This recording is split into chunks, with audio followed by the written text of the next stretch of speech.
ଆକାଶବାଣୀ।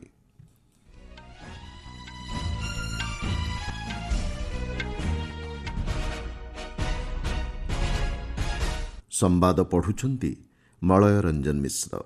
ମୁଖ୍ୟ ସମ୍ବାଦ, ରାଷ୍ଟ୍ର ପ୍ରଥମ ନୀତି ଆଧାରରେ ବିଶ୍ୱସ୍ତରରେ ଭାରତ ଏକ ପ୍ରଗତିଶୀଳ ଏବଂ ନିର୍ଭରଯୋଗ୍ୟ ରାଷ୍ଟ୍ରରେ ପରିଣତ ହୋଇପାରିଛି, କହିଲେ ପ୍ରଧାନମନ୍ତ୍ରୀ। ନୂଆଦିଲ୍ଲୀରେ ଆଜି ଦ୍ୱିତୀୟ ପର୍ଯ୍ୟାୟ ପଦ୍ମ ପୁରସ୍କାର 2026 ପ୍ରଦାନ କରିବେ ରାଷ୍ଟ୍ରପତି। ଉତ୍ତରପ୍ରଦେଶ ଆଲିଗଞ୍ଜ କୋଚିଂ ସେଣ୍ଟର ଅଗ୍ନିକାଣ୍ଡ ଘଟଣାରେ ମୃତ୍ୟୁ ସଂଖ୍ୟା 15କୁ ବୃଦ୍ଧି। ଜାତୀୟ କୃଷି ସମବାୟ ବିପଣନ ସଂଘ ନାଫେଡ୍ର ନିଲାମ ପୋର୍ଟାଲକୁ ଆଜି ଶୁଭାରମ୍ଭ କରିବେ ସମବାୟ ମନ୍ତ୍ରୀ। ଏବଂ ଏଫ୍ଆଇଏଚ୍ ପ୍ରୋ ପୁରୁଷ ବର୍ଗ ହକି ଲିଗ୍ରେ ଭାରତ ଏବଂ ପାକିସ୍ତାନ ମଧ୍ୟରେ ଆଜି ଖେଳାଯିବ ଉଦ୍ଘାଟନୀ ମ୍ୟାଚ୍। ପ୍ରଧାନମନ୍ତ୍ରୀ ନରେନ୍ଦ୍ର ମୋଦି କହିଛନ୍ତି, ରାଷ୍ଟ୍ର ପ୍ରଥମ ନୀତି ଆଧାରରେ ବିଶ୍ୱସ୍ତରରେ ଭାରତକୁ ଏକ ଦ୍ରୁତ ପ୍ରଗତିଶୀଳ ବିଶ୍ୱସନୀୟ ଏବଂ ନିର୍ଭରଯୋଗ୍ୟ ରାଷ୍ଟ୍ରରେ ପରିଣତ କରିପାରିଛି। ନୂଆଦିଲ୍ଲୀରେ ଏକ ଘରୋଇ ଗଣମାଧ୍ୟମ ସଂସ୍ଥା ଦ୍ୱାରା ଆୟୋଜିତ ସମାବେଶକୁ ସମ୍ବୋଧନ କରି ଶ୍ରୀ ମୋଦି କହିଛନ୍ତି, ଗତ ଦଶନ୍ଧି ମଧ୍ୟରେ ଦେଶର ସଫଳତା ବିଶ୍ୱାସ, ସ୍ଥିରତା ଏବଂ ବ୍ୟାପକ ବିଶ୍ୱକଲ୍ୟାଣ କ୍ଷେତ୍ରରେ ଅଙ୍ଗୀକାରବଦ୍ଧତାକୁ ପ୍ରତିଫଳନ କରୁଛି। G7 ଶିଖର ସମ୍ମିଳନୀ ଉପରେ ଆଲୋକପାତ କରି ଶ୍ରୀ ମୋଦି କହିଛନ୍ତି, ବିଶ୍ୱ ନେତୃବୃନ୍ଦ ଜାତୀୟ ସ୍ୱାର୍ଥକୁ ପ୍ରାଥମିକତା ପ୍ରଦାନ କରିବା ପାଇଁ ଭାରତର ଅଙ୍ଗୀକାରବଦ୍ଧତାକୁ ସ୍ୱୀକାର କରିଛନ୍ତି। ଏହି ଚିନ୍ତାଧାରା ଦେଶର ନୀତି ଏବଂ ବିକାଶକୁ ରୂପରେଖ ପ୍ରଦାନ କରୁଛି। 12 ବର୍ଷର କାର୍ଯ୍ୟକାଳ ଉପରେ ଆଲୋକପାତ କରି ଶ୍ରୀ ମୋଦି କହିଛନ୍ତି, ସ୍ୱଚ୍ଛ ଭାରତ, ମେକ୍ ଇନ୍ ଇଣ୍ଡିଆ, ଖଦି ସାମଗ୍ରୀର ପ୍ରୋତ୍ସାହନ ଏବଂ ସ୍ଥାନୀୟ ଉତ୍ପାଦନ ପାଇଁ ସମର୍ଥନ ଭଳି ପଦକ୍ଷେପ ବେଶ୍ ସଫଳ ହୋଇଛି। ଦେଶର ନାଗରିକ ରାଷ୍ଟ୍ର ନିର୍ମାଣର ଭାବନାକୁ ଗ୍ରହଣ କରିଛନ୍ତି ବୋଲି ଏଥିରୁ ପ୍ରମାଣିତ ହେଉଥିବା ଶ୍ରୀ ମୋଦି କହିଛନ୍ତି। भारत जो कर रहा है वो आने वाले 1000 वर्ष का फ्यूचर लिखने वाला है और यही दुनिया के लिए सबसे बड़ी भारत की गारंटी है। भारत फास्ट ग्रोइंग इकोनॉमी भी है, एक क्रेडिबल इकोनॉमी भी है। ଶ୍ରୀ ମୋଦି କହିଛନ୍ତି, ଇତିମଧ୍ୟରେ ପ୍ରାୟ 25 କୋଟି ଲୋକ ଦାରିଦ୍ର୍ୟ ସୀମାରେଖାର ଉପରକୁ ଉଠିଛନ୍ତି। ଫଳରେ ଦେଶରେ ଏକ ନୂଆ ମଧ୍ୟବିତ୍ତ ଶ୍ରେଣୀ ଆବିର୍ଭୂତ ହେବା ସହ ଆର୍ଥିକ କାର୍ଯ୍ୟକଳାପ ବୃଦ୍ଧି ପାଇଛି। ମଧ୍ୟବିତ୍ତ ବର୍ଗଙ୍କୁ ସଶକ୍ତ କରିବା ପାଇଁ ସରକାର ପ୍ରାଥମିକତାର ସହ କାର୍ଯ୍ୟ କରୁଛନ୍ତି ବୋଲି ଶ୍ରୀ ମୋଦି କହିଛନ୍ତି। ସ୍ୱାମୀହ ପାଣ୍ଠି ଭଳି ଯୋଜନା ଅଟକି ରହିଥିବା ଆବାସ ନିର୍ମାଣ ପ୍ରକଳ୍ପଗୁଡ଼ିକୁ ଶେଷ କରିବାରେ ସହାୟକ ହୋଇଛି। ଡିଜିଟାଲ ପ୍ରଶାସନ, ସରଳୀକୃତ ଟିକସ ବ୍ୟବସ୍ଥା ଅନୁପାଳନ ବୋଝକୁ ହ୍ରାସ କରିବା ସହ ସ୍ୱଚ୍ଛତାକୁ ଉନ୍ନତ କରିଛି। ବନ୍ଦେ ଭାରତ, ନମୋ ଭାରତ ଏବଂ ଅମୃତ ଭାରତ ଟ୍ରେନ୍ଗୁଡ଼ିକ ରେଳ ଯୋଗାଯୋଗ କ୍ଷେତ୍ରରେ ବ୍ୟାପକ ଉନ୍ନତି ଆଣିପାରିଛି। ଭିତ୍ତିଭୂମି ବିକାଶ ଦ୍ୱାରା ଦେଶର ସଡ଼କ ଯୋଗାଯୋଗ, ବିମାନ ବନ୍ଦର ତଥା ସଂଯୋଗୀକରଣ କ୍ଷେତ୍ରରେ ବ୍ୟାପକ ପରିବର୍ତ୍ତନ ଆସିପାରିଛି। ଜନଔଷଧି କେନ୍ଦ୍ର ମାଧ୍ୟମରେ ଲୋକଙ୍କ ପାଖରେ ସୁଲଭ ମୂଲ୍ୟରେ ଔଷଧ ପହଞ୍ଚିବା ସହିତ ସ୍ୱାସ୍ଥ୍ୟସେବା ପ୍ରଦାନ କ୍ଷେତ୍ରରେ ଗ୍ରହଣ କରାଯାଇଥିବା ପଦକ୍ଷେପ ବରିଷ୍ଠ ନାଗରିକଙ୍କୁ ଗୁଣବତ୍ତା ସମ୍ପନ୍ନ ସେବା ପ୍ରଦାନ କରିପାରୁଛି। ସାମ୍ପ୍ରତିକ ବିଶ୍ୱ ପରିସ୍ଥିତି ସତ୍ତ୍ୱେ ଭାରତ ବ୍ୟାପକ ସୁଯୋଗ ସୃଷ୍ଟି କରିପାରିଛି। ଯୁବବର୍ଗ, ଉଦ୍ୟୋଗୀ, ନବସୃଜନକାରୀ ଏବଂ ଷ୍ଟାର୍ଟଅପ୍ଗୁଡ଼ିକୁ ଏହିସବୁ ସୁଯୋଗର ଉପଯୋଗ କରିବାକୁ ଶ୍ରୀ ମୋଦି ଆହ୍ୱାନ ଦେଇଛନ୍ତି। ନୂଆଦିଲ୍ଲୀ ରାଷ୍ଟ୍ରପତି ଭବନରେ ଆଜି ରାଷ୍ଟ୍ରପତି ଦ୍ରୌପଦୀ ମୁର୍ମୁ ଦ୍ୱିତୀୟ ପର୍ଯ୍ୟାୟ ପଦ୍ମ ପୁରସ୍କାର 2026 ପ୍ରଦାନ କରିବେ। ଏହି ପର୍ଯ୍ୟାୟରେ 65 ଜଣଙ୍କୁ ସମ୍ମାନିତ କରାଯିବ। ସେଥିମଧ୍ୟରେ 2ଟି ପଦ୍ମ ବିଭୂଷଣ, 7ଟି ପଦ୍ମଭୂଷଣ ଏବଂ 56ଟି ପଦ୍ମଶ୍ରୀ ଅନ୍ତର୍ଭୁକ୍ତ। ବିଶିଷ୍ଟ ଟେନିସ୍ ଖେଳାଳି ବିଜୟ ଅମୃତରାଜ, ଚଳଚ୍ଚିତ୍ର ଅଭିନେତା ମାମ୍ମୁଟି, ପ୍ରଚ୍ଛଦପଟ ଗାୟିକା ଅଲକା ୟାଗ୍ନିକ୍ ଏବଂ କ୍ରିକେଟର ରୋହିତ ଶର୍ମା ପ୍ରମୁଖ ରହିଛନ୍ତି। ଗଣତନ୍ତ୍ର ଦିବସ ପୂର୍ବ ସନ୍ଧ୍ୟାରେ ଘୋଷିତ 131ଟି ପଦ୍ମ ପୁରସ୍କାର ମଧ୍ୟରୁ ପ୍ରଥମ ପର୍ଯ୍ୟାୟ ପୁରସ୍କାର ସମାରୋହ ପୂର୍ବରୁ ଅନୁଷ୍ଠିତ ହୋଇସାରିଛି। କଳା, ସାମାଜିକ କାର୍ଯ୍ୟ, ସାର୍ବଜନୀନ ବ୍ୟାପାର, ବିଜ୍ଞାନ ଏବଂ ବୈଷୟିକ, ବାଣିଜ୍ୟ ଓ ଶିଳ୍ପ, ଔଷଧ, ସାହିତ୍ୟ ଏବଂ ଶିକ୍ଷା, କ୍ରୀଡ଼ା ଓ ନାଗରିକ ସେବା ଭଳି ବିଭିନ୍ନ ବିଭାଗରେ ଉତ୍କର୍ଷ ପ୍ରତିପାଦନ କରିଥିବା ବ୍ୟକ୍ତିବିଶେଷଙ୍କୁ 3ଟି ବର୍ଗରେ ପଦ୍ମ ବିଭୂଷଣ, ପଦ୍ମଭୂଷଣ ଏବଂ ପଦ୍ମଶ୍ରୀ ପୁରସ୍କାର ପ୍ରଦାନ କରାଯାଇଥାଏ। ଆକାଶବାଣୀ ପକ୍ଷରୁ ଲୋକଙ୍କ ପଦ୍ମ ଶୀର୍ଷକରେ ସ୍ୱତନ୍ତ୍ର କାର୍ଯ୍ୟକ୍ରମ ପ୍ରସାରଣ କରାଯାଉଛି। ଏହି ଧାରାବାହିକରେ ପଦ୍ମ ପୁରସ୍କାର ପ୍ରାପ୍ତ ବ୍ୟକ୍ତିବିଶେଷଙ୍କ ଜୀବନୀ ଓ କାର୍ଯ୍ୟ ଉପରେ ଆଲୋକପାତ କରାଯାଉଛି।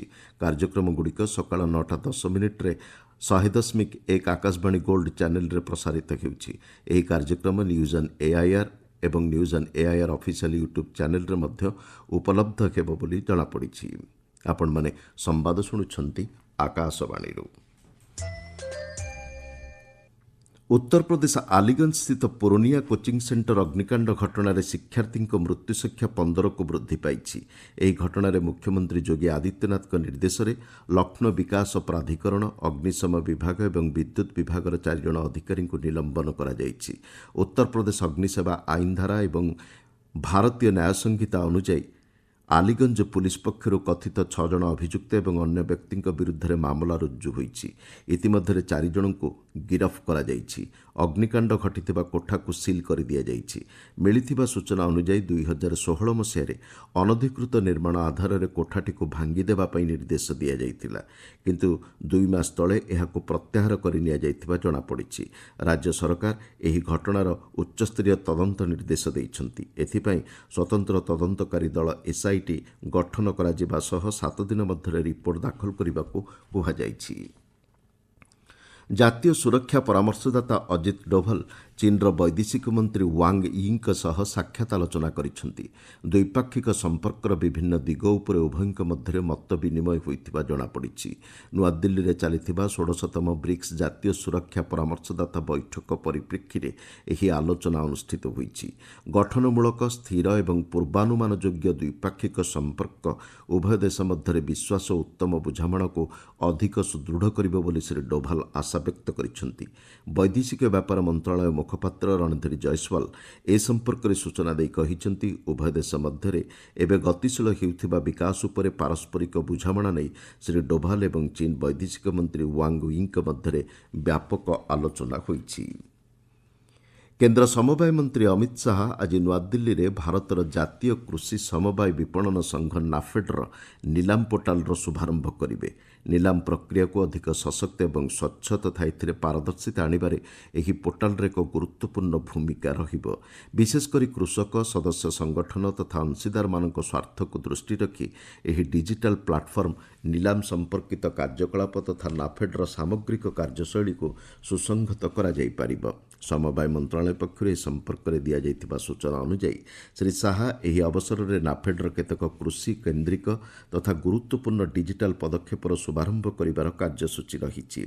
ପ୍ରଧାନମନ୍ତ୍ରୀ ନରେନ୍ଦ୍ର ମୋଦିଙ୍କ ସହକାର ସେ ସମୃଦ୍ଧି ଦୃଷ୍ଟିକୋଣ ଅନୁଯାୟୀ ଏବଂ ଆଧୁନିକ ଜ୍ଞାନକୌଶଳ ଓ କୃଷକ କୈନ୍ଦ୍ରିକ ସଂସ୍କାରମୂଳକ ସ୍ୱଚ୍ଛ ପଦକ୍ଷେପ ମାଧ୍ୟମରେ ସମବାୟ ସଂଗଠନଗୁଡ଼ିକୁ ଅଧିକ ସୁଦୃଢ଼ କରିବା ଉଦ୍ଦେଶ୍ୟରେ ଏହି ଡିଜିଟାଲ ତଥା କଲ୍ୟାଣମୂଳକ ପଦକ୍ଷେପର ଶୁଭାରମ୍ଭ କରାଯାଉଛି ବୋଲି ମନ୍ତ୍ରଣାଳୟ କହିଛି। କାତାରର ସର୍ବବୃହତ୍ ଗ୍ୟାସ୍ ଯୋଗାଣ କ୍ଷେତ୍ରରେ ବିସ୍ଫୋରଣ ଜନିତ ଅଗ୍ନିକାଣ୍ଡ ଯୋଗୁଁ 13 ଜଣଙ୍କର ମୃତ୍ୟୁ ହେବା ସହ 66 ଜଣ ଆହତ ହୋଇଛନ୍ତି। ରାସଲାଫାନ୍ଠାରେ ଗତ ରବିବାର ରାତିରେ ଘଟିଥିବା ଏହି ଘଟଣାରେ 12 ଜଣ ଭାରତୀୟ ନାଗରିକଙ୍କର ମୃତ୍ୟୁ ହୋଇଥିବା କାତାର ସ୍ପଷ୍ଟ କରିଛି। ଦୋହାରେ ଥିବା ଭାରତୀୟ ଦୂତାବାସ ଏ ସମ୍ପର୍କରେ ସୂଚନା ଦେଇ କହିଛି, ଆହତଙ୍କର ସ୍ୱାସ୍ଥ୍ୟାବସ୍ଥା ସ୍ଥିର ରହିଛି ଏବଂ ସେମାନଙ୍କୁ ଉପଯୁକ୍ତ ଚିକିତ୍ସା ପ୍ରଦାନ କରାଯାଉଛି। ବୈଦେଶିକ ବ୍ୟାପାର ମନ୍ତ୍ରୀ ଡକ୍ଟର ଏସ୍ ଜୟଶଙ୍କର ଏହି ଘଟଣାରେ ଗଭୀର ଦୁଃଖ ପ୍ରକାଶ କରିବା ସହ ଶୋକସନ୍ତପ୍ତ ପରିବାରବର୍ଗଙ୍କ ପ୍ରତି ସମବେଦନା ଜ୍ଞାପନ କରିଛନ୍ତି। ରାସାୟନିକ ଓ ସାର ମନ୍ତ୍ରଣାଳୟ କହିଛି, ଭାରତ ଅଭିମୁଖେ ଆସୁଥିବା 4ଟି ପଣ୍ୟବାହୀ ଜାହାଜ ଗତ ସପ୍ତାହରେ ସଫଳତାର ସହ ହର୍ମୁଜ ପ୍ରଣାଳୀ ଅତିକ୍ରମ କରିଛି। ଏହି ଜାହାଜଗୁଡ଼ିକରେ ୟୁରିଆ, ଡାଇ ଆମୋନିୟମ ଫସ୍ଫେଟ୍ ଏବଂ ସଲ୍ଫର ଆଦି ଆସୁଛି।